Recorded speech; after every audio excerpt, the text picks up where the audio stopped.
All right, welcome to, I call the Facilities Committee meeting to order. It is 2:46 on May 19th, 2026. Can the clerk please call to roll?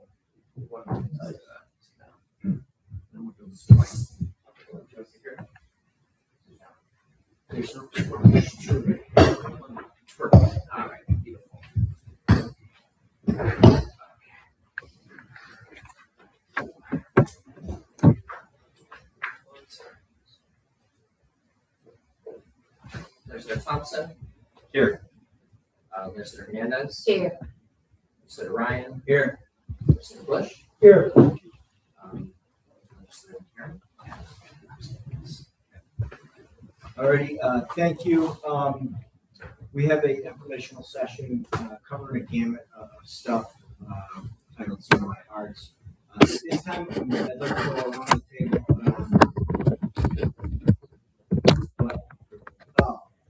Approval of last meeting. Any objections or changes to those minutes?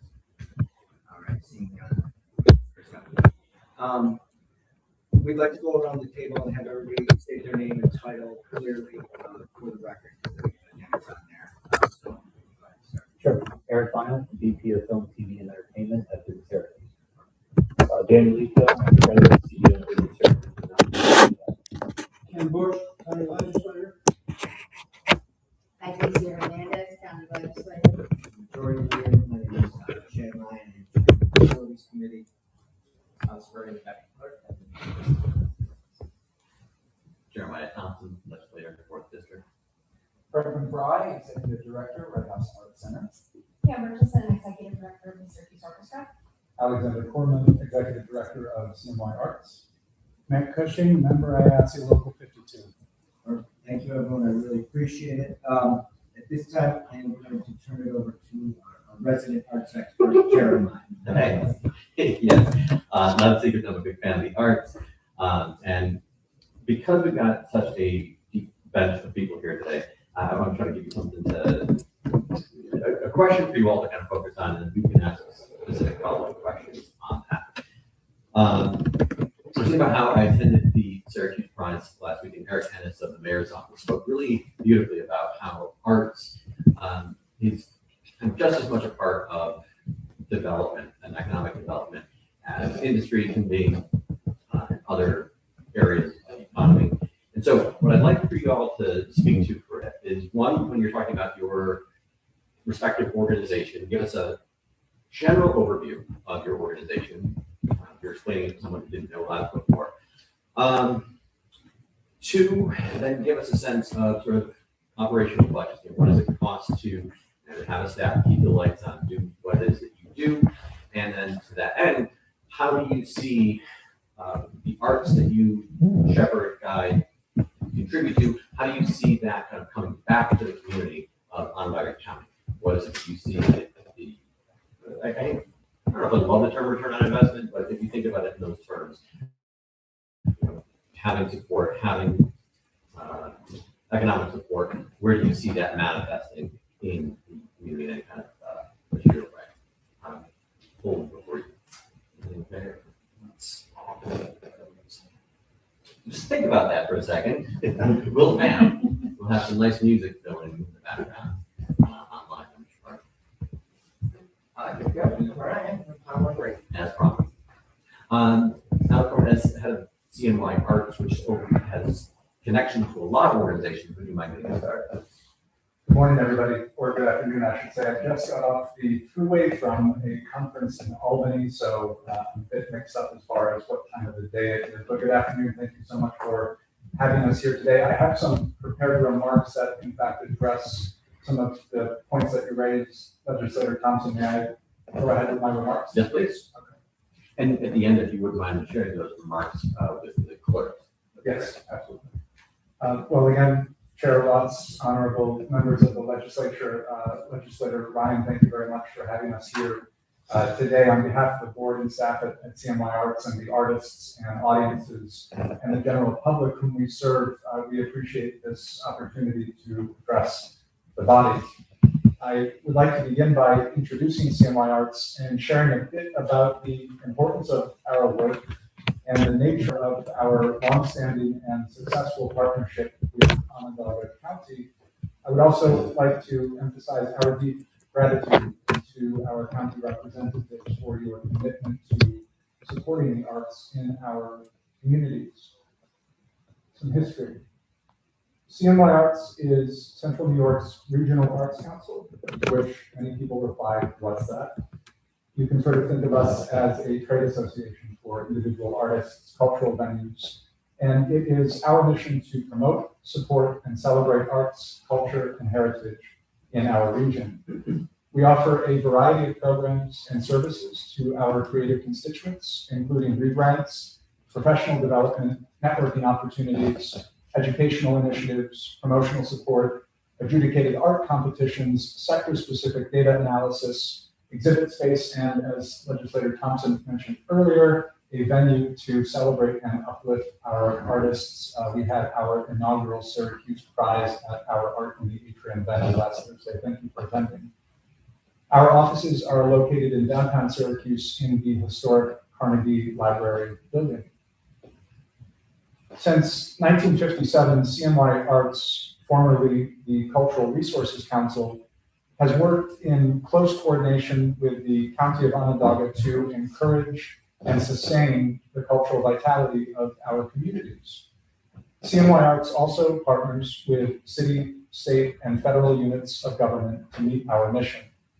Between 2006 and 2012, CNY Arts contracted with the New York State Council on the Arts at their request to expand our service territory. Today, CNY Arts serves a 6-county, 5,500 square mile region, though the center of our operations and the majority of our programming is located in the hub of Onondaga.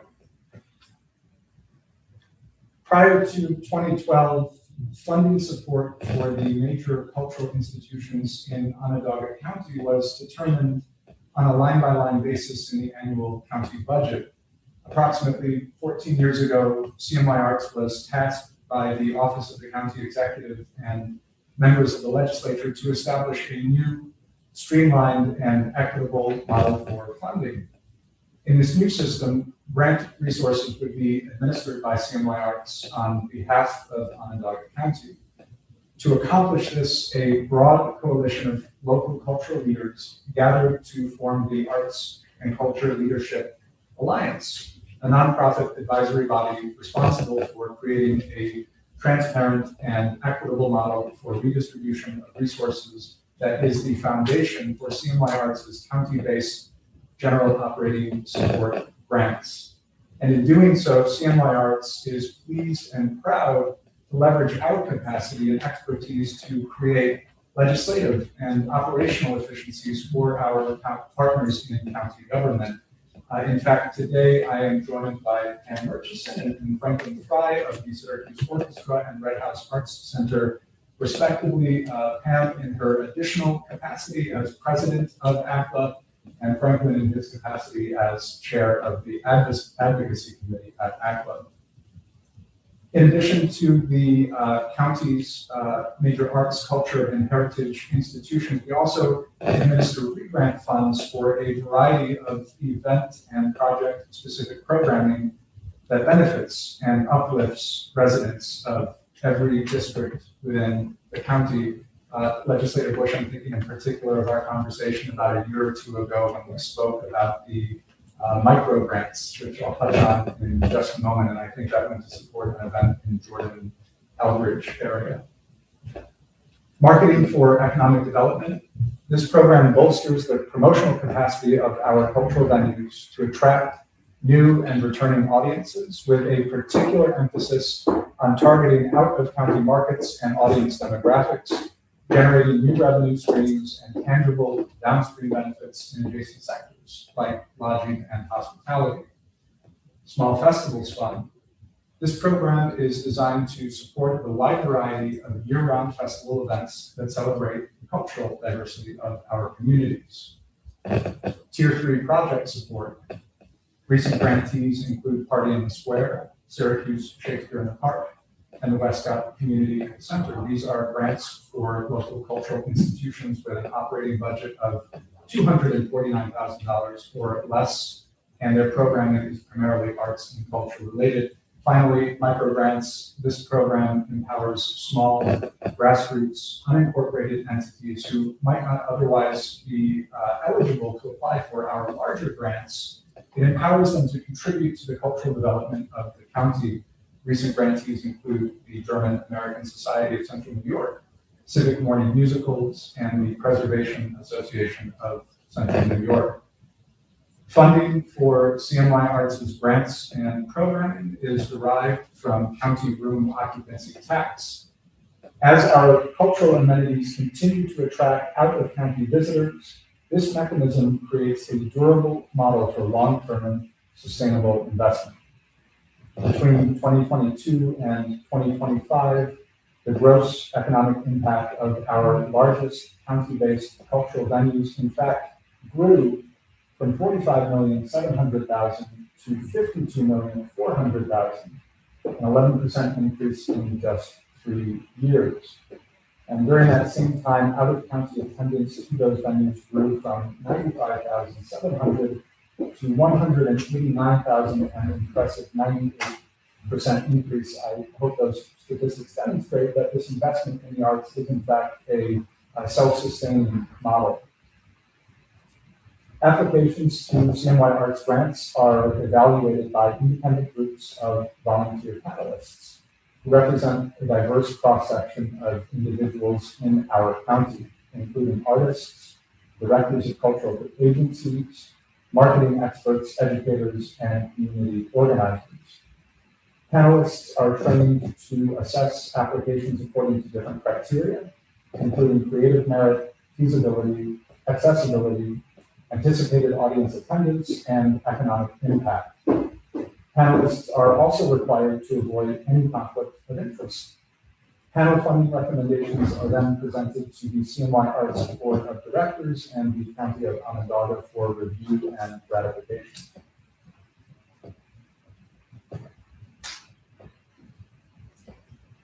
In addition to our service portfolio, we also administer Prime, the production rebate incentive for movie and entertainment development. At its core, Prime is an economic development program designed to encourage the growth and sustainability of our regional burgeoning film and media industry. Since 2021, more than 20 feature-length films have completed principal production in Onondaga County. This generates tangible economic benefits for our local tradespeople and stimulates downstream spending in adjacent sectors such as hospitality, lodging, transportation, and commercial retail. Prime is modeled after a tried and true incentive formula first developed by CNY Arts and supported by Empire State Development between 2018 and 2021. With funding at the time made possible by the Upstate Revitalization Initiative, URI, CNY Arts managed a $5 million incentive to help jumpstart the local film industry. After the conclusion of this program, CNY Arts contracted with Onondaga County to administer Prime, which was structured according to the successful precedent established by the state model.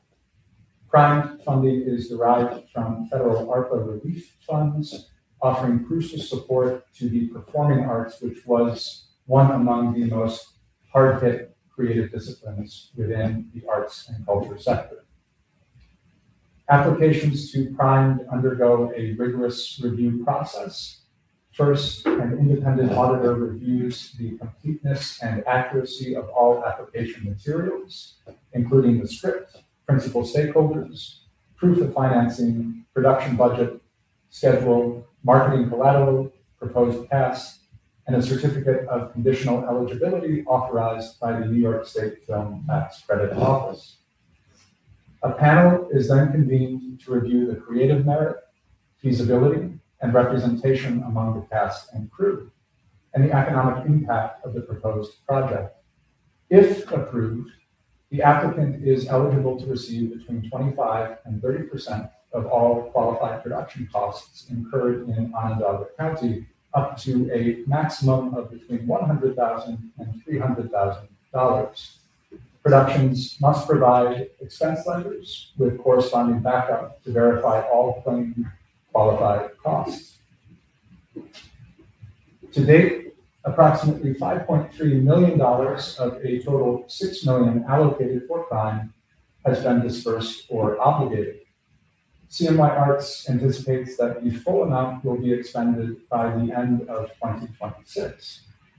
Prime has achieved and exceeded important benchmarks of program performance, including creating over 101,000 labor hours for local crew, generating over $14 million in realized direct economic impact, forecast to generate over $26 million in total economic impact, a 4-to-1 return on investment. It's also supported productions that have received critical acclaim, including the 2025 feature Plainclothes, which earned the Dramatic Special Jury Award for Ensemble Cast at the prestigious Sundance Film Festival. And it has attracted a number of high-profile celebrities and talent to film in Onondaga County, boosting civic pride. So I am pleased, grateful, and proud to share with you today just a glimpse of the many benefits that the cultural sector contributes to Onondaga County. I would also like to emphasize that the arts, and to your comments earlier, Legislator Thompson, the arts do not exist in a silo, but they rather belong as part of a broader social and economic ecosystem. We, my colleagues, peers, artists in the sector, understand and appreciate that our elected officials work hard to address many different policy priorities and areas of need. I invite the body today to consider that art is the answer. Whether the conversation concerns economic development, tourism, public safety, or improved educational outcomes, investing in the arts measurably enhances all aspects of civic life. We believe that access to the arts is as important as any public utility. It's hard to imagine living somewhere without an electrical grid, and I suspect it would be very hard for us to imagine living somewhere without theaters and open mics and festivals and craft fairs and music. In fact, a couple of statistics that I like to keep in my back pocket share some really interesting data concerning the impact of the arts. A recent study conducted by Center for an Urban Future determined that the resident artist upstate population has increased by 34% between 2014 and 2024. That's nearly twice the rate of New York City. Now, as somebody from Central New York who went down to New York City, learned his lesson after 8 years and came home, I'm very pleased to hear that statistic. Cultural employment also grew by 23%, even as other sectors experienced retrenchment, like finance and insurance. And finally, a 2025 study by Southern Methodist University identified Syracuse as among the top 100 most vibrant cities nationwide in their annual Cultural Vibrancy Index. Every community is a mosaic of different people, industries, infrastructure, amenities, attractions. The unique character of our county, I think, prompts us to reflect on how these individual tiles, especially our historic venues, marquee events, resident artists, cultural workers, visitors, how they form a complete and indivisible portrait of a vibrant, welcoming, and economically competitive future available to everybody. Again, thank you very much for your time, consideration, and support for the arts and culture sector in Onondaga. I look forward to continuing this conversation, and we look forward to deepening our relationship with the county. Thank you very much for your time. You touched on the idea of growth, but upstate overall has enjoyed, especially relative to New York City and elsewhere. And you mentioned that you're driving back from Albany, so you're doing the throughway track. I'm curious your impression of how Central New York, Onondaga County specifically, stacks up next to our neighbors, Rochester, Buffalo, all up and down the throughway. How is Onondaga County doing? How can we be more competitive, or are we competing? There is a great deal of conversation right now about attracting new jobs, new residents, new industries. I feel very strongly that the conversation should in equal measure be about retention. And that is the role that the arts play, because again, as someone who grew up here, who was raised here, who enthusiastically moved back to town to care for my family and watch my friends raise their own families, I've got skin in the game, so to speak. And I'm excited to hear all about everything that we have to look forward to coming down the pipe. It is one thing to make available new jobs, attractive salaries, competitive industries, but I think we have to ask ourselves, what will those individuals and families do once they arrive? What will incentivize them to plant roots? What encouraged my childhood buddies to stick around, to raise their own families, to purchase homes? That all ties into quality of life, access to amenities, and a degree of civic cohesion that I feel the arts play an essential part of.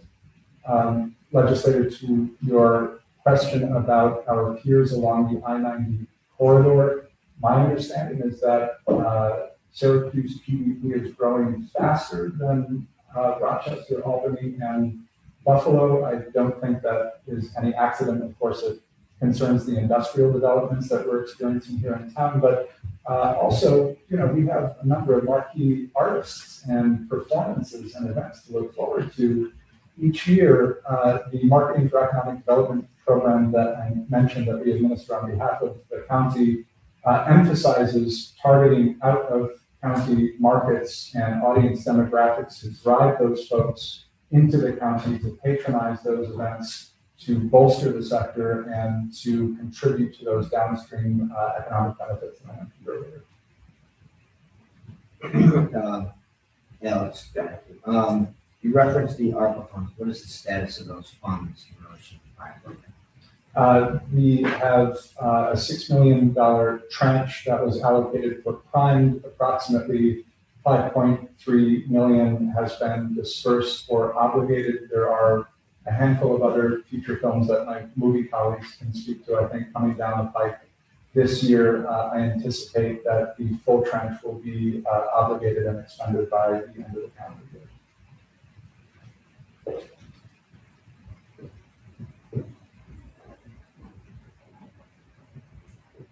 Good afternoon, how are you doing? This is the informational section, so just educating a little bit. A lot of our community organizations sometimes say that it's hard for them to tap into the small festival fund. I know you walked us through the process of the prime application. Can you tell us a little bit about the process for that small festival fund?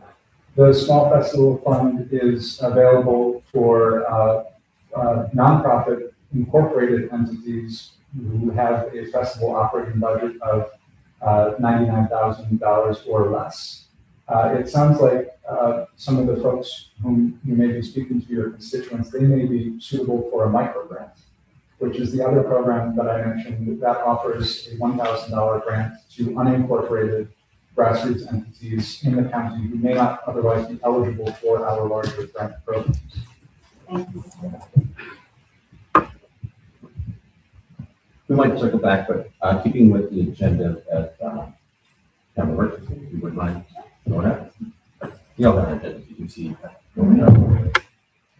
Thank you so much for dedicating this entire meeting to learn more about the work we're all doing in the community, work that we are able to do with your investment and help. So I can't say thank you enough.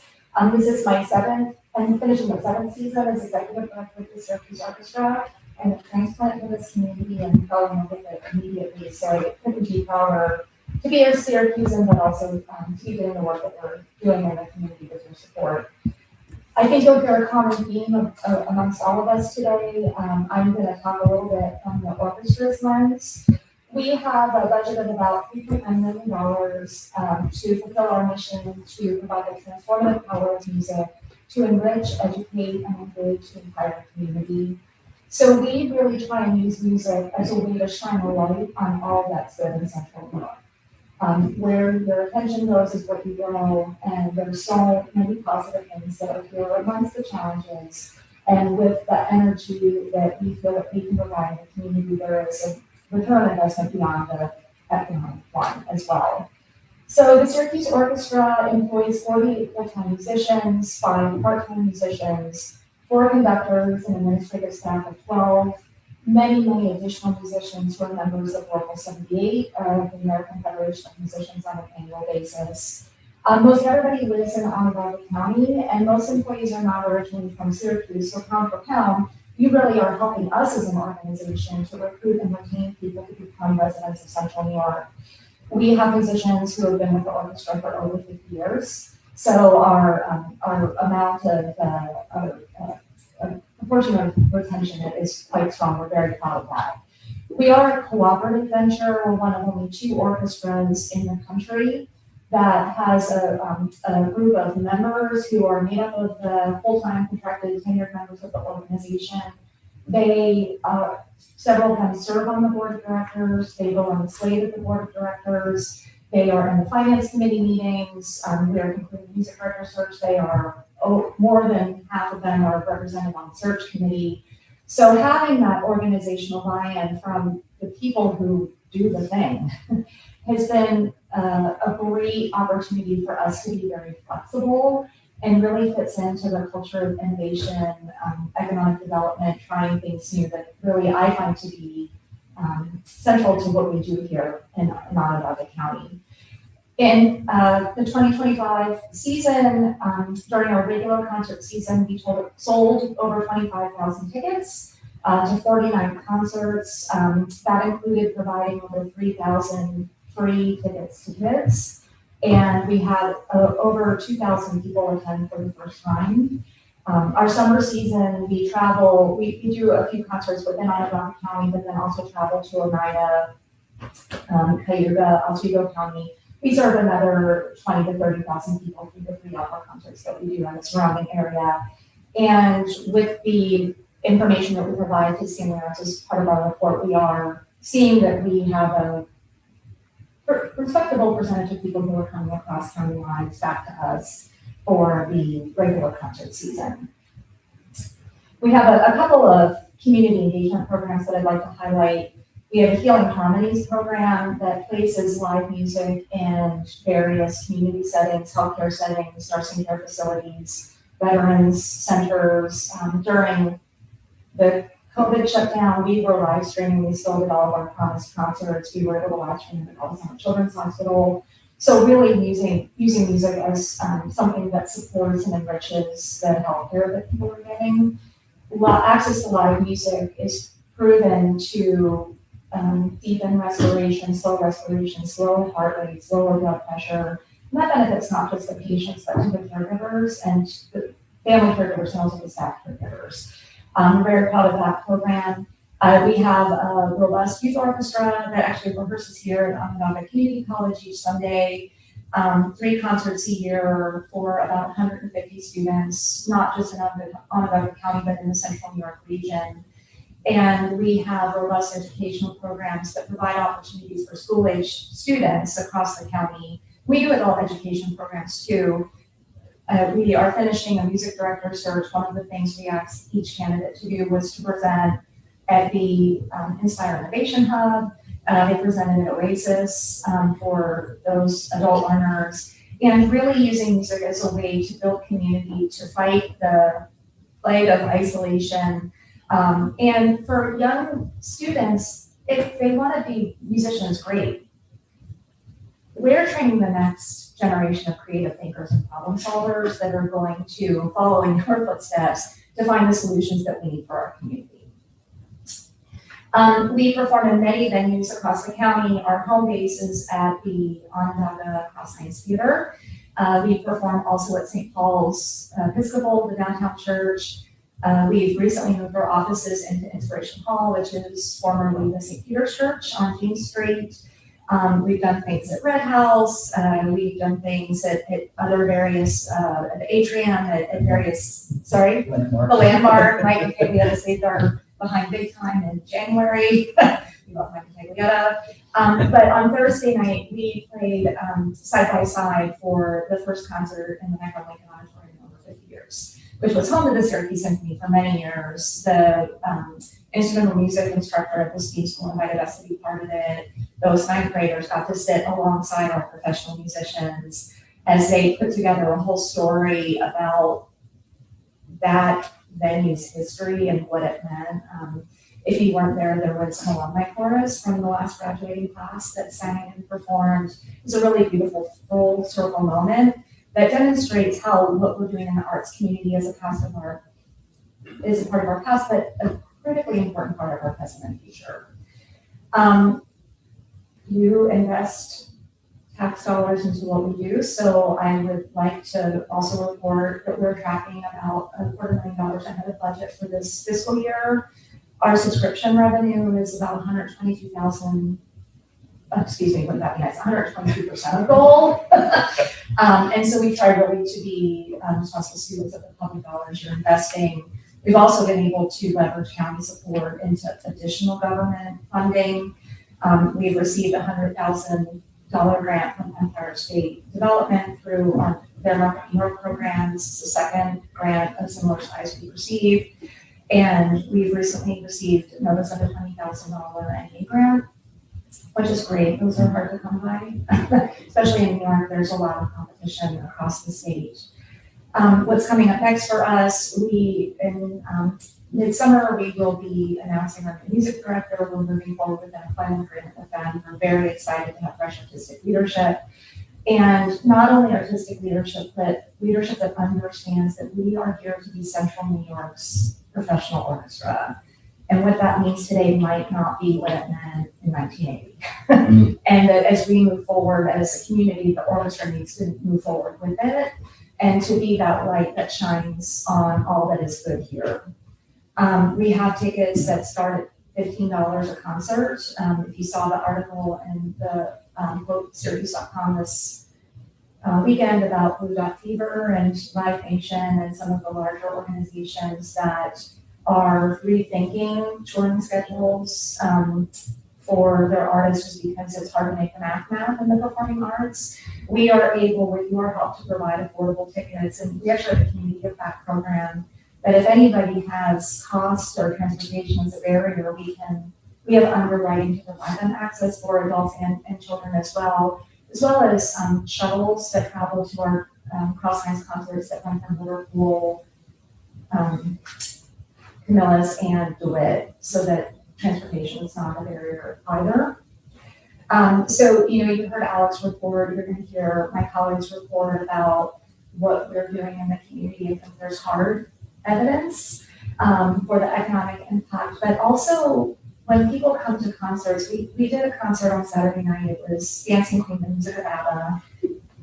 The first person up and standing was a 96-year-old patron who is an incredible community advocate, and we had people of all ages there, just up on their feet and responding and feeling good. And when people feel good, they can do better work. And so thank you for helping to make all of that possible in our community. I don't want to think about those people who are on the support investment. I think, did you say you're 122% of your goal on subscription? Mm-hmm. So is it, for instance, very upward trend in attendance for your shows? Mm-hmm. Or how are we getting more people in the seats? Are you seeing that move in that direction? It sounds like you're doing amazing in terms of finding different audiences and Sure. bring them in. Are you seeing that in terms of just filling the house? Yes, I mean, we were able to perform during the 1920 season when everything was shut down, and we live streamed everything. What did I say? 1920. Okay, sorry. This is not 5:30 in the morning. I would have been like on point. Thank you. Would you believe it was an Easter egg? So I was sure you're listening. So during COVID, we live streamed everything. So I think that helped us retain. It's gonna fight to come back, but we are seeing growth. We are able to offer some different types of subscription models. We have a mix and match package that is very attractive. We also have a Netflix style subscription that for $30 a month, a couple can come to whatever series events they want. So actually those tickets are $5 each. We are seeing our demographic change, and we are seeing slow but steady progress. Our donor retention is also very high. We are seeing, I think, 25% of first-time buyers came back for a second concert within an 18-month period, compared to last year this time where that number was 18%. So we are seeing a lot of positive trajectory, and it's some light not going a long way. We just did 2 performances of Star Wars: A New Hope, the movie, 1977 movie with live orchestra. We are talking about when can we go First Strikes Back, because there still wasn't a community a month later about that. It's the sort of thing that people want to see, and so how do we work to get that to them? And so that concert, 43% of the 3,000 attendees were first-time buyers. So we know that we have to also answer that behavior with programming that gives them another experience like what they want. 43% first-time buyers. Mm-hmm. If I have a board meeting at 3:30, if it is acceptable, I would like to excuse myself, but I'm happy to answer any other questions before I go, or certainly I'm available by email. And it's like, okay, thank you so much, and I can ask for It better couldn't be better comments. than this one. Sorry? It couldn't be better than this one. That there's snacks here, so. And no one's gonna ask me questions about the budget, because we're also in budget season, but thank you so much, I'll see you all later. Thank you very much. Thank you. Thank you all. And I stood on stage with the officer behind me. Yeah. Yeah, it's a really good thing, and watching people like your body language, right? I mean, that's a lot. So, and if you haven't been, come and see us because you do it. So you should get to it. So, okay, thank you. All right, next up is Franklin Fry. Just keep us rolling. Oh, yes. It's okay. All right. Well, again, I will also echo thank you for giving us an opportunity to share what we do and our impact. Franklin Fry, Red House Growth Center. I'll start with the organizational recap. So we do have an annual budget of $1 million.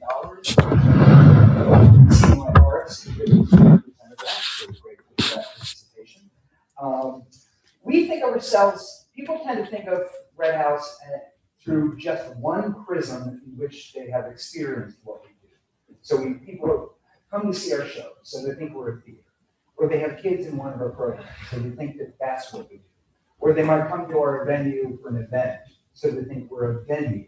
So we tend to sort of boil down our organizational mission into 4 basic pillars. The artistic side, yes, we're a theater, we do main stage productions, 80% local talent, both on stage and behind scenes. We then also bring in out of town talent as well, so that people can learn from each other. The national folks can learn what's happening in Central New York, and the local folks can learn from visiting professional artists. But we also have a pillar on education. We actually have about 30 different youth programs we do, both in Syracuse City Schools, Lincourt, and a number of other schools. But then also in-house, both over the April break and over the entire summer break. So we have about 40 youth programs. And it's how we connect those two that sort of makes us extraordinary. And that is our artistic director will frequently go to the youth programs and actually scout talent to bring them onto the main stage. And many of those young performers will start developing careers, career paths, and start teaching about even intellectual property rights and social media, so you can teach the kids, don't just put your creativity up online, but learn ahead of time what that might mean for you. Many of our youth performers, starting at age 6, might end up on stage in one of our main stage productions, even backstage. One of the anecdotes I like most was that when Pink was performing up at the Dome and needed to be stitched into her costume, it was our wardrobe assistant who went up to do the stitching, and now that local person has Pink on their list. So it's how we connect those opportunities between arts and arts education. But we're also very grounded to be a community center of and for our community. And I mention that specifically because we have the blessing of having built out our space from scratch, so it is extremely accessible. We'll see that in just a moment. So being a space where we can bring forward performers of all abilities and all backgrounds, so their heroes and heroines and stories can be elevated, we sort of live the mantra of we cannot be what we cannot see. So we need our audiences to be able to see themselves on the stage. And that is especially highlighted through the work that we do with organizations like Onondaga. Our last production of Pippin, 70% of the cast identifies intellectually, developmentally, or physically disabled. We have 3 cast members in wheelchairs, 3 cast members in walkers. It's an incredible experience to see performers have that opportunity. And that leads to that 4th pillar, the facility we're in. So I won't embarrass you to say, have you been in Red House since 2018? But we have been opened our doors 8 years ago on South Salina Street in a 43,000 square foot facility. And as we like to say, it's more than just performances, it's a state-of-the-art facility for people of all abilities. In fact, recently, thanks to the support we received from Visit Syracuse, we were vetted and awarded Accessibility Verified with Real World. That is important because even the showers in our dressing rooms are wheelchair accessible. So those 3 performers in Pippin were able to actually use the dressing rooms like tables. One thing that what I'm sharing with you is Red House specific, but I encourage you to understand it's also applicable for many other arts and cultural venues and organizations in Central New York that you must find. And that is how we work together. So, for example, our partnership with Landmark, and Mike Gladder here. So when Hamilton performs at the Landmark, but they need extra rehearsal space with their emissaries, they walk across the street and use our space at Red House. In the Phil Collins story that appeared one night at Landmark, they were actually in our space for 5 full days before that rehearsing the show. So we have a wonderful collaborative relationship with Landmark. And we highlight this because Red House has so many different spaces. We have, we have 3 theater spaces, lighting, sound, videotech in-house, full costume shop, full scenic shop, sound recording studio, dressing rooms. And that type of amenity is something that's starting to get attention from around the country. So we're at the point now where national Broadway tours will actually assemble their shows in our space. They may or may not come back to Landmark. If you saw Pretty Woman the musical at Landmark, that actually had its roots at Red House. But last October, we had in-house 2 simultaneous national tours of how the Grinch stole Christmas. We brought in-house, never performed in Central New York. You never saw tickets for this event. No one could ever come see this event. It was the hidden secret of what we had going on behind the doors at Red House. But their presence was certainly felt in South Solomon Street. So we brought in-house over the entire month of October 110 visiting artists from around the country. This includes makeup designers, wig designers. We had a whole room of just suits like shoes. So we had 2 cobblers that came in from out of town to put the shows together. Actors, choreographers. We took the opportunity to bring the students down from the STEAM High School. They actually did a master class and a Q&A with the traveling artists to learn what the glamorous life, what life is like on the road. And they actually took a master class to learn the audition that the actors had to take to be in the show. They never performed here, but over 3 weeks, 110 visitors, 30 rental cars, 1,200 hotel room nights, not just downtown, but in the suburbs, 30 rental cars for 3 full weeks, 6,000 meals, the economic impact of just this one rental. And again, this is one example from across all the different cultural venues that CNI Arts is funded.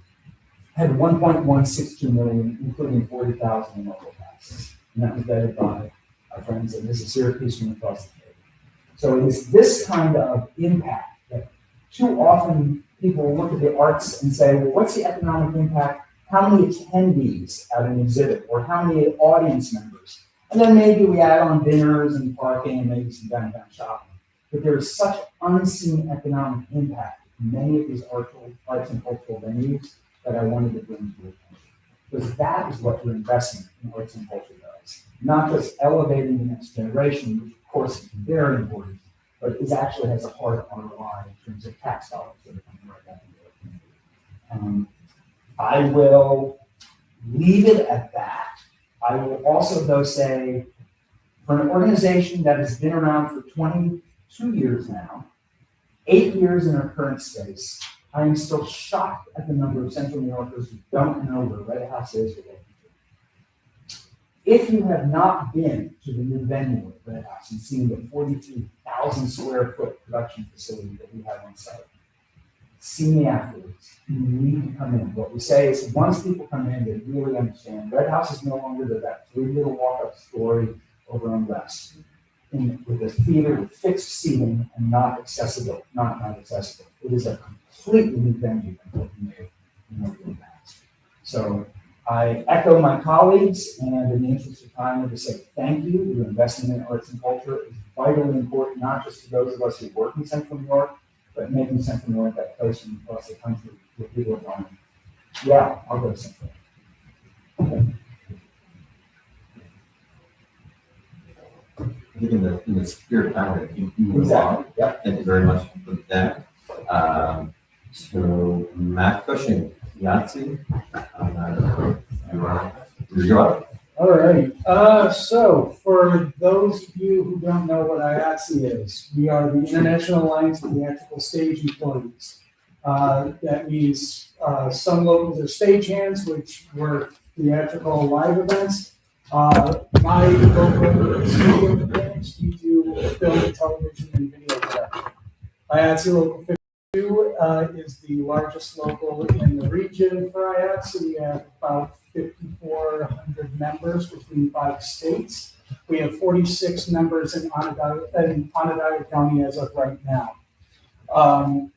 We cover a wide range of crafts in 52, and basically we are the metric of ROI, I think, for the arts. We are residents in the county.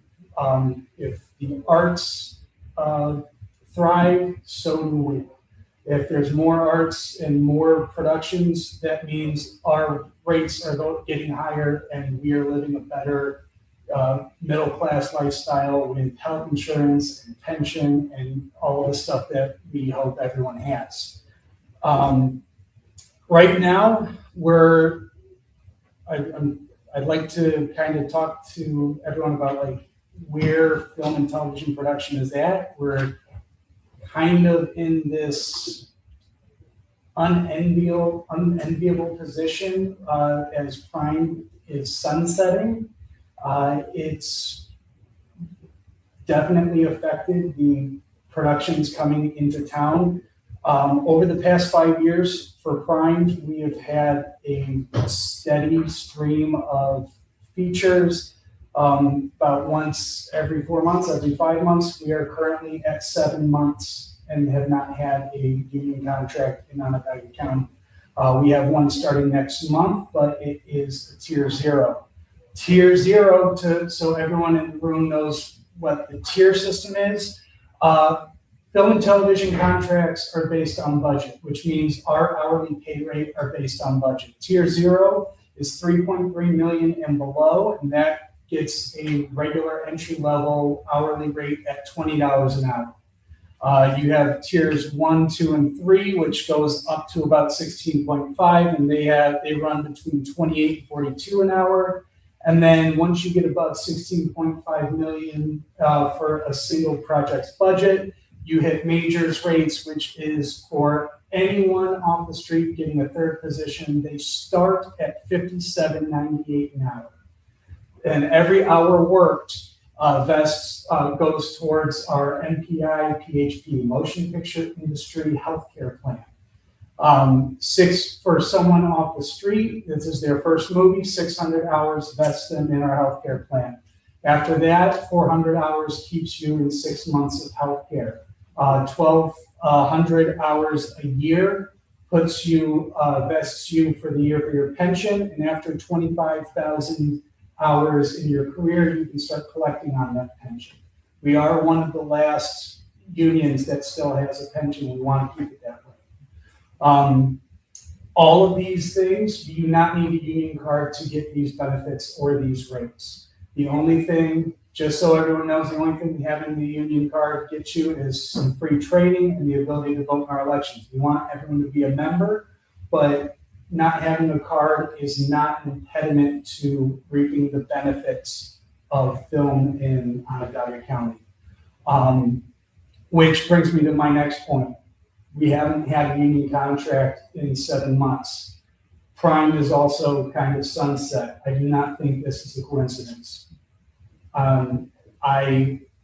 A lot of our folks are going to lose their health care in the next 1 or 2 months because we have not had a union contract. They haven't had that 400 hours. A lot of us in Onondaga County have families. We can't travel to other cities, other production cities to work. When we were in Prime, we kind of weathered the storm pretty easily. We had a kind of steady stream of $3 to $6 million movies. They didn't pay the most, but it kept us in our healthcare. While Prime kept us afloat in 2023 and 2024 during the writer's strike and the fallout after that, Buffalo and Newburgh, the other 2 big production cities upstate, they cratered. Buffalo did $12 million combined gross production value in 2024. They did $26 million so far this year. They've done more than we usually do in a year in the first 3 months this year. Albany, which usually isn't even on the radar, they've got 2 to 3 months of Gilded Age this year. New York City is operating at 70% capacity for employment. Newburgh is going steady. We are in the inverse of 2023. Everyone else is getting better. For some reason, Onondaga County, Syracuse is cratering. I do not think it is a coincidence that we are missing out for a reason. Yes. So those ARPA funds that are still in existence, why are they not being used for Prime? They're available for application. We have had a couple of letters of inquiry from productions coming down the pipe, but they have not entered pre-production. They have not submitted a formal application. And going back to that, we've got about, $1 million, maybe 1.5 still of ARPA money. At its peak, fully funded, with that $300,000 ceiling, at best, a movie that can take full advantage of Prime is $3, maybe $4 million budget. That's the tier 0, tier 1. That's the one that pays $20 an hour. With that cap, we are missing out on bringing in a majors rate with the big hourly rate, and the bigger the budget, it's not just like my colleagues here talked about a halo effect, that you get more shows in, you get more in the arts, and all boats rise on the same tide. You on a tier 0 or tier 1, you might have a crew of like 40 to 60. On a majors, you're going to balloon up to 300 to 400. Like this is not only the 46 members we have here, it's also the 240 other film professionals not associated with IATSE Local 52. We're talking IATSE Local 9, which is our stage hand, which does Inner Harbor, the amphitheater, the landmark, and the on center. You have 892, which is the artists and painters, 600, which is the is camera, and you have SAG, Producers Guild, Directors Guild. You have almost 300 film professionals, some of them union, some of them not, in Syracuse. All are waiting for a job. So we're going to have the tier 1, tier 0 that's coming next month. Some of us might get on it, but a large portion of us still won't. Not to lay this entirely as like primed as a silver bullet, I think there are 5 distinct characteristics that help make Onondaga County attractive to potential productions. One is the tax incentive. At the end of the day, it's where they get the most bang for their buck. 2 is infrastructure, vendors, and sound stages. 3 is a labor force. How many locals can you hire versus distant hiring? A robust film office that can help a seamless interaction with local government and permitting. And 5, the cultural draw. And I think we've already talked about this. What makes Syracuse a place that people say, I get to work here rather than I have to work here? And I think something that attention to all 5 of these things needs to be paid, but something does need to happen, because I do not think if something is not done, if attention is not paid, I do think we will suffer brain drain in this area. And I think getting it back will take years. We can lose a lot in a year, and it'll take 5 years to get back to where we are right now. I think we have a garden to grow, and I think we need to do more than just hope for rain. There's one point I wanted to speak a little bit more to this workforce, because for the longest time, it was kind of like a circular problem.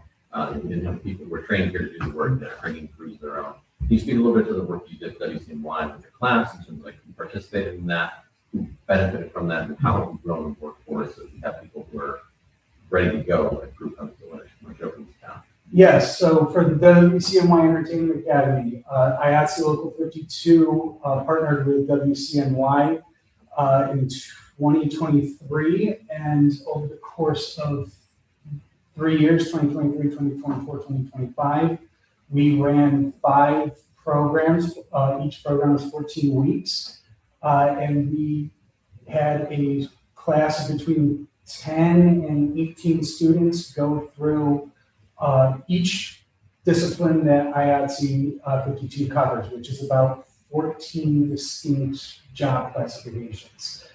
We specifically recruited from underserved communities and underserved groups in the film industry. Mostly, we tried to put an emphasis on women and people of color.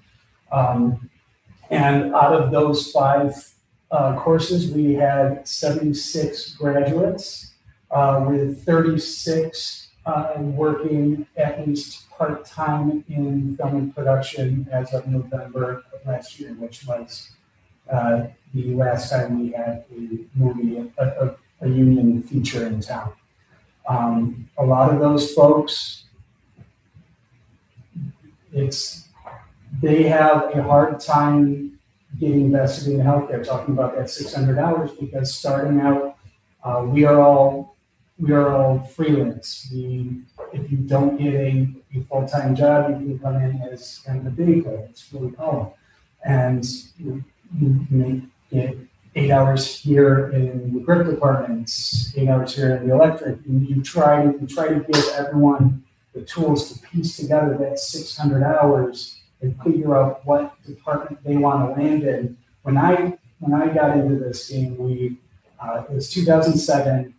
There was a movie in Syracuse called The Morning Show. I got hired. I was an iron worker. I was hired because they said I could pick up 4 sandbags at the same time. And so, grip department chose me, and that's where I am now. But I think having what this is doing is showing a lot of people how you have a little bit more control and agency over where they take their career. We also try to show them that being freelance isn't perpetual job insecurity. It's teaching you that you are a small business owner and your labor is the product you sell. How do you, like any small business owner, plan for the hard times, maximize on the good times, and be able to kind of have a steady lifestyle in between. And again, if this was just a regular hard time that I've been going through in and out for the last 20 years, I wouldn't be here. This is unique. This is a unique situation we're at. So when you talk about the county being supportive of this industry, I would imagine there's a few different options, one of them being dollars. With those ARPA funds still being, the argument of needing dollars to support this, why are those ARPA funds not continuing to make there be right now enough hours for work to qualify to continue to keep insurance? How much ARPA fund money is there? What did you say? 1.5 million? I don't know, 5.3 million is obligated or spent. The total tranche was 6 million. So 800,000 is enough. And I can speak to that discrepancy too. We received a surge of applications to the film program in the fall. The last thing we want to do is overpromise and underdeliver. So at a certain point, we stop actively marketing the incentive program and accept a certain number of letters of intent, so that if in fact all of those folks came through the program, there would be a sufficient amount of money to disperse. At least 2 of those features, Matt touched on this, they moved elsewhere. That is not a reflection of some deficiency of the county. There could be a creative decision that they made or perhaps some other budgetary consideration. But at the beginning of the year, we anticipated that all of the funds would be obligated. A couple of productions had pulled out. There's a small remaining amount available. So to Mac's point, it's imperative that those funds are spent, the crews earn their labor hours, and we row that card.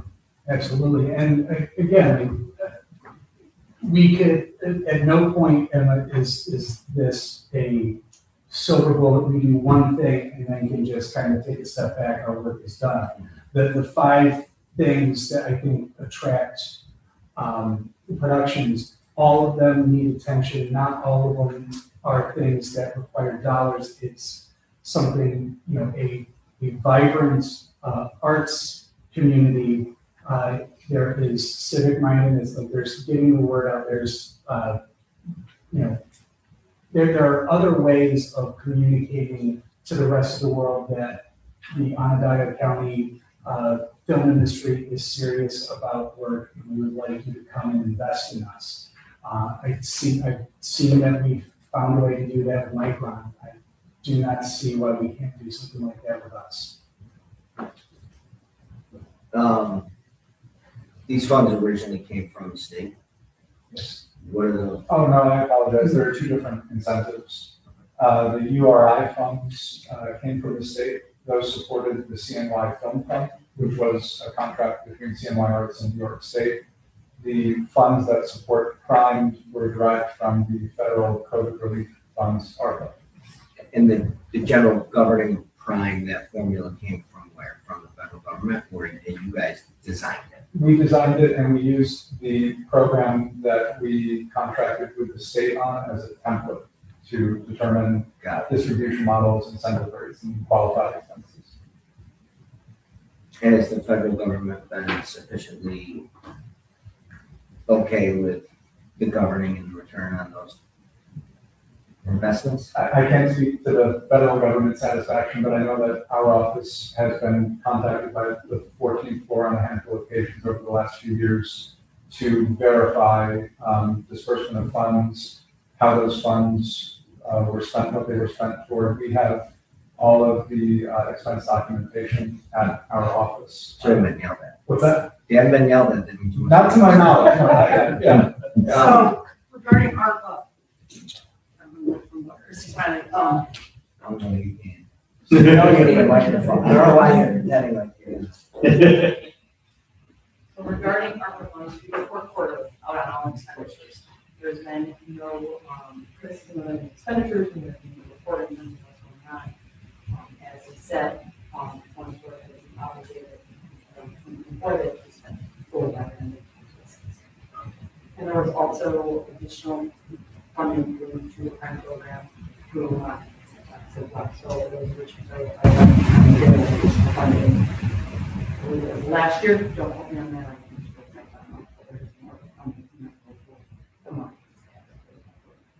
Is there a plan going forward? So each year we review based on whether or not we see that would be part of the next year's budget. I guess my question is, there's not like a standard formula, a very designated percentage or anything of my occupancy. It's a. To the prime program numbers. No, I just want to make sure we also get everybody in here, since we're building up to, we're on the subject of film, and it's appropriate for Mr. Vital to have a chance to talk about this. And what I'm curious is, for our first three presenters, it was kind of a story of growth and great engagement. Now it sounds like we're on the precipice of, like, if these fundings, this funding goes away, this film industry, like Mac, you said something striking. You said we could lose a lot in 1 year. It might take us like 5 years to bring it back. I don't know if that's hyperbole or if that's accurate. I don't mind one way or the other, but I mean, just putting that idea out there. If these external dollars are going away through our federal, through state level, what can we do to build up the film industry here, to keep the people who develop that workforce, who are contributing to the art and the great, paying jobs people are getting in this industry? What do we need to be thinking about that we're not thinking about yet? Yeah, I think that what Max is probably going to experience some other things. This does go away, and we don't get it back. But to this point, it's going to massively help the program. Central New York, when this program was developed, we're experiencing different things with the tax incentive bubble in New York State. There was no bubble on the tax incentive, which means that no actors, writers, directors, producers were being incentivized to be here. So this program helped with that. New York State takes a long time to get money back. We talk about why the industry has seen a little bit of a slump. I think one of the big reasons is due to New York State and the return. We're looking at typically it was a 3 to 5 year return. New Jersey pays back in 6 months. So there's a lot of different states that are doing things that New York State is trying to improve upon. I think we're getting to a better point where there's different programs in place that are going to be replacing the money in 1 or 2 years, which is great to see. But I still think that Syracuse is a little bit of a challenging location. Buffalo, you get a direct flight from LA, Albany, Route 87. There's a little, we're in a little tough spot. And I think you've done an incredible job in the industry and the community to really rally behind this and get folks here. Now it's about making sure that what we have here is put out to the industry properly. That's part of our job in Syracuse, as the marketing agency for this industry and for our colleagues, is to get that information out. So, we're already targeting, different studios. We're looking at talking Bad Robot, JJ Abrams' company in Santa Monica, they come to New York City. How do we get a piece of that? How do we get them up here? So I think we got to be very creative, in an effort to get more productions this way. But I think, as we talked about, getting more people like the Micron, if we had a facility, the right facilities, the right people in place to take on a studio, that's what we need. And we do need some help from the state in that aspect. Because they do talk to these folks. So I think getting a studio would be a massive, massive. When you say studio, we need a physical facility where? No, I think like, you Where are you know, talking about? yeah, like a space, for example, New York State Fairgrounds is a great location. It's a studio backlot, and the state is behind a concept like that. When you're able to market that, you look at what Netflix just signed in $1.3 billion on facilities. That's existing in Salt Lake right now. We just need to make sure that work gets out. So we're working with the fairgrounds, qualifying those facilities to make sure we can market it properly with Julie and her team, and that'd be massive. I mean, that's a Pinewood Studios, up here that you're seeing people leave Atlanta and leave certain states. We can attract them to this location with the right facilities. But I also think the studio, in the sense like American High is a studio, Hulu is a studio, Bad Robot's a studio, Netflix currently shooting in town with American High, that's a studio. So even though it's not a physical space, the production companies themselves will consider a studio.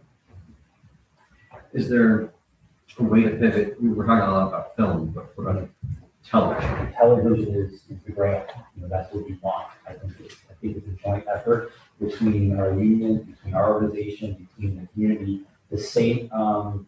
They can be very helpful with this, hopefully. But a TV series is what we want. We see there's a series coming with American High right now. That's a 3 years, 4-month employment for these folks. That impact is massive. So we have bodies in our industry, in our community that are going to be here for 3 to 6 months, maybe even a year, to edit post-production here. With our folks set up Studio Central Post. So there's a huge opportunity in television. It's just a matter of attracting the right people that give Central New York a chance. And I can't stress enough how challenging it has been with New York State to get that, to get people to overcome their fear of coming to New York State and not get their taxes and dollars back in time. Because that money needs to go back into production, and that's why Prime and the CNY program have been so helpful to what we do, because we kind of alleviated the New York State fear by helping folks on that account. One thing about the tax incentive, also like the time it takes for New York State to pay back, the tax incentive, I think you can correct me or. When you say pay back, It's it's a mechanism that the studio comes in, they pay the upfront cost, then they submit, and then the state reimburses and they them. can borrow against it. Yes. And so now, right now, when you have 3 to 5 years, a bank, a traditional lender, an investor, they don't want to touch it. There's a fear that money is not going to come back in a reasonable amount of time, which is why New York State's going to programs out here, Production Plus, independent film program, in order to pay back within a calendar year, hopefully.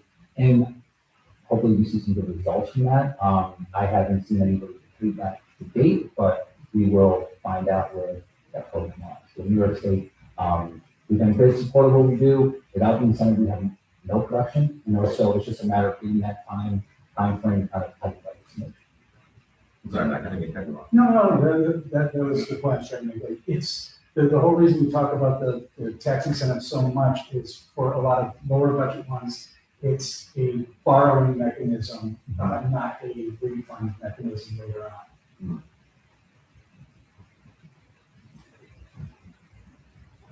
on. So when we talk about Syracuse soundstage, so the soundstage was state money that was put up, and it was going to soundstage was put up and trying to increase film, and then didn't work very well, and then they sold the building, and that money stayed there. It was earmarked to incentivize films. Is that correct? As far as the sale money goes, and as far as what the proceeds we're going to go to, I am a little bit of my. But as far as my role on board, we were there to market the industry, to support the facility, and make sure productions that shot there, had what they needed to be down here. Practically lived in the building for like 3 years, so very familiar with it. So when it became just a pile of cash sitting somewhere, was there a conversation at any point over, what it's 5 years ago, 6 years, something like that? And we signed closing documents. I have to double check. Yeah, but it was a little while. Were there conversations at the time, before now, since, that were, what can this money be used for, that would be productive? Yeah, I haven't really been a part of any of those conversations. I signed the documents we signed to close on the property, and then after that, there really wasn't much discussion. Okay, and now those funds are gone? to the aquarium. Were you involved with that process? I was not. So with these funds now no longer being available to the film industry, what is your outlook on the film industry and its future here in the current state with no funding? When personally, I'm a little annoyed, that there was this money for film sitting there. I understand certain folks have certain things that are on their priority list, but this $5.7 million, falling into this prime program, which is already designed, which is already working, which already has a return on investment, and just putting the cash right in that thing to just further let it build itself, that will feed families, that will continue to grow an economic engine in this community, is now just over $2 billion. That was funded with just cash. I've never seen a project funded like that. I don't want to get into that too much. But what is your outlook on this industry? I think we're all a little, concerned about where we're going next. If we do not have these programs, it's just retooling. Figure out what do we do right to market this to the right folks to get people here, which is why you see, the investment that's happening on the west side has been massive. So we have a post-production, animation, and AI play on the west side. We do have facility. Red House is a qualified production facility. I think there are ways to pivot and kind of, retool what our goals are as a community and as an industry in Central New York. Working with the fairgrounds, that's a massive one. That could change everything. We may not need to rent ever again if we're able to market this 70,000 square foot center progress building for production. So when we can market that, in cooperation with the fair and their team, we will. We have not really done too much with it yet to put it out there because we want to make sure that Julie and her team have this building qualified. But the animation thing is great. If you haven't been down to Studio Central, post-production facility, Monty Young and his team have invested probably, after purchasing the building, $7-8 million into this facility. It's incredible. So we are figuring out ways to market post here because post takes, 3 months to a year. I think Jeremy's still editing Rolling Loud show that he's in Atlanta. They've been editing for over 8 months at that facility. So there are teams that are coming in here. So I just think we have to be intelligent to see what's the industry doing. I think the top 5 grossing movies of the year or past 2 years have been all animation. So let's start looking into it. If we can add some curriculum at WCNY at the STEAM school to get these kids educated to be in this industry this way, I just think this might be a reevaluation of it. And then it's marketing really our incredible locations that we have. One of the biggest things that we have in Central New York is to go from an urban environment to a rural environment within about 4 minutes. So really capitalizing on getting around the area, all the landscapes we have, the 4 climates, let's go get some Christmas movies. That's snow, So I think it's just a matter of being creative but having the support of everyone makes this much easier than just a marketing agency doing its thing. I think everybody on the same team, knowing that this industry has a massive economic impact and the civic pride in place that you get when you see Syracuse and the silver screen is a beautiful thing. So we just want to be a part of those conversations and make sure we're doing our part to contribute and to help get bodies here. In your role, have you reached out to the state and different officials and had conversations? Has there been any appetite or response trying to find funds from the state? The state, I deal with the governor's home office pretty regularly. They are our tax incentive organization program that we work with. We've met with assemblymen and women. We've met with senators about what we're doing. I think everybody seems to really enjoy the industry because we're all consuming this product. We're all watching TV. We're all watching movies. We're all consuming the art in some way. So I think in a general sense, everybody kind of loves this industry. It's just a matter of what's available. I don't really know what the appetite is at the state level outside of these.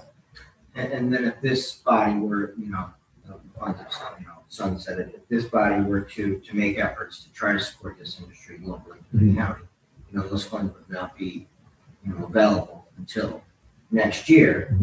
In the meantime, when the insurance runs out and these jobs are gone, how quickly will this dry up and, to be feasible to kick right back up? Well, right now, in our staff meeting this morning, we talked about this. I have 9 movies that we are currently in conversations with, and this is not just, these aren't production companies that are like, hey, we're thinking about shooting the movies here. we've done the scouts, we've had the conversations, we've seen the financials, we know that they're a vetted production company and film. So between now and Q1 of next year, we're looking at 9 different movies. So we're hoping that the work continues, if the program is available. That's just great, and it's a great incentive to advertise and market. But we're still getting a lot of calls, we're still getting a lot of attention. We are in prep on a movie that starts June 17th.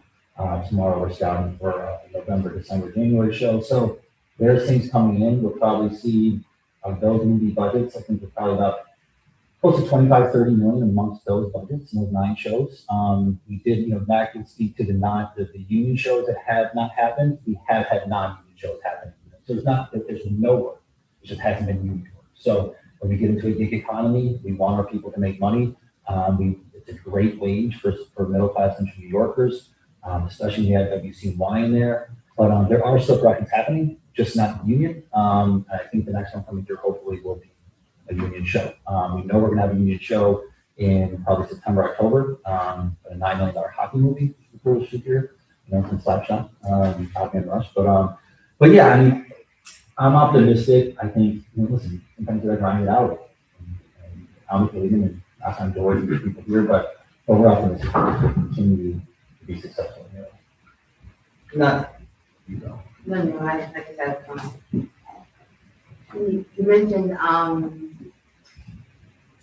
You mentioned working families and working class, and then you also mentioned, trying to bring more minorities into the film industry, and we know that there's a lot of involvement in the city of Syracuse. And I'm sitting here thinking like, wow, you don't know how much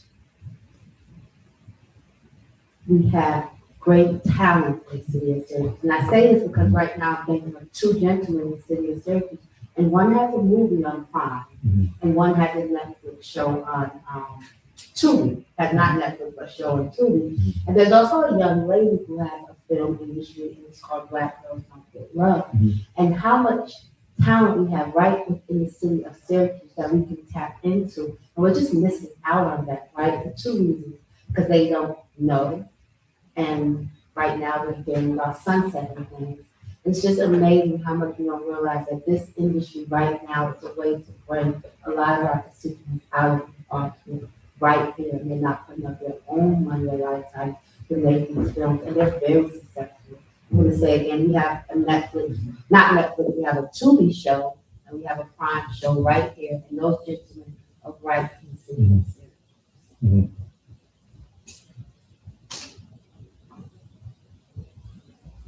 so I'm sorry, the soundstage won't bother me.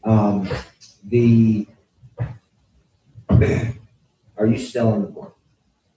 As far as I know, the building sold on board. I don't. So I've been asking the comptroller if he can locate minutes or any of that sort. We reached out to Nate Stevens about 3 weeks ago. He's not heard anything. Have you seen minutes in the last few years? Have you seen? We have some. Fournier is the last name of the person I'm looking to. I guess if you haven't at all, would you be willing to share? I mean, what's the answer? Yeah, sure. Okay. Yeah.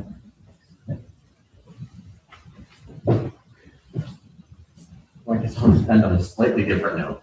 Not that, obviously a very important question, still echoing a little bit more closely to what Nick Hernandez was saying. We've been talking about a lot here. It's kind of taking a grim turn with what we're talking about with this project, just grinding it out, hoping no silver bullets. That's all fair. It sounds like a lot of the issue seems to be at the state level.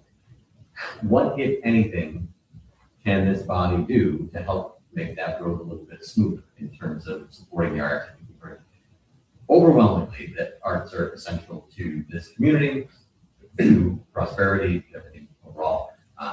Is there anything that we're not doing that you want us to consider that? I think it's relationships, right? Who has those relationships, and we go as a group.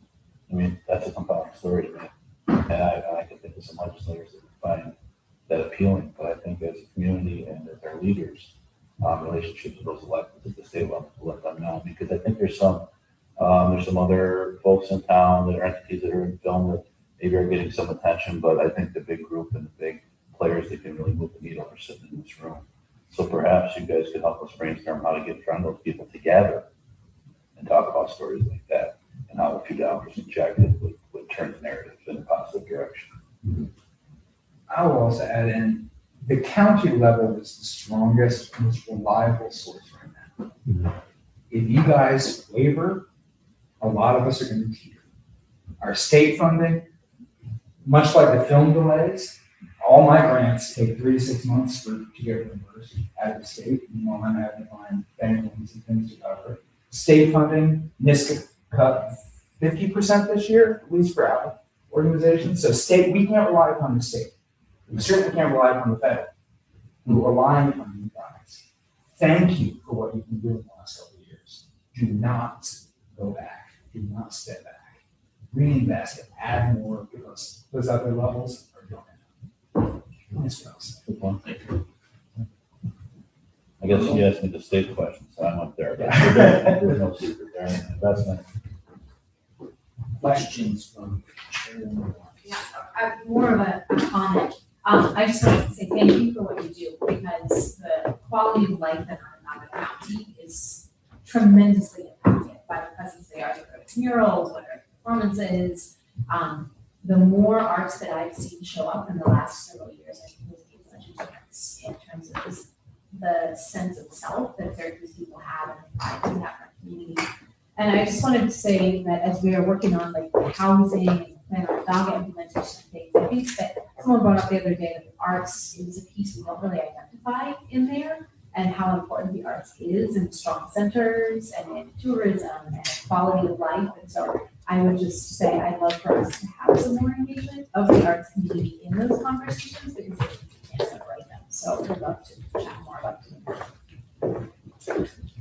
Well, what can I make a comment on that real quick?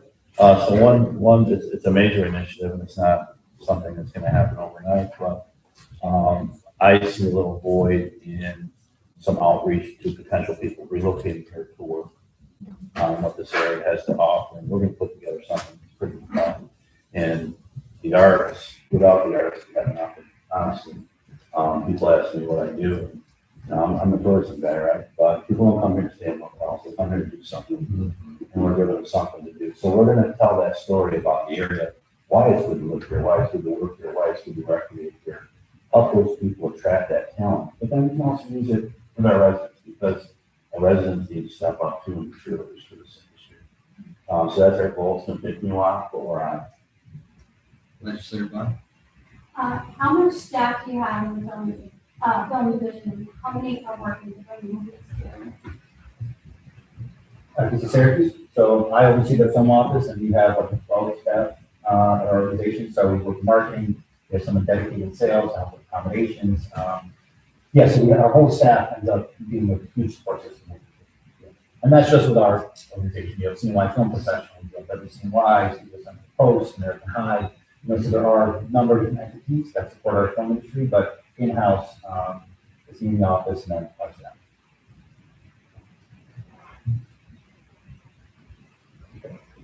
All right, there's no further questions. Legislator Just Bond? a couple quick comments. I just want to tell you that we desperately miss the street puppets that you used to do. We get often we get requests to do them. Right. That requires people who are trained in how to use them, and therefore funding to train and hire and staff those things. That literally just came up from one of the festivals, the downtown committee wanted us to bring them out and said, well, we're going to need to hire some folks and make sure we train them and educate them how to do so. But open hands, all of that legacy is still with Red House, and puppetry is very much a part of what we're going to do. And to bring a group from Massachusetts was terribly expensive.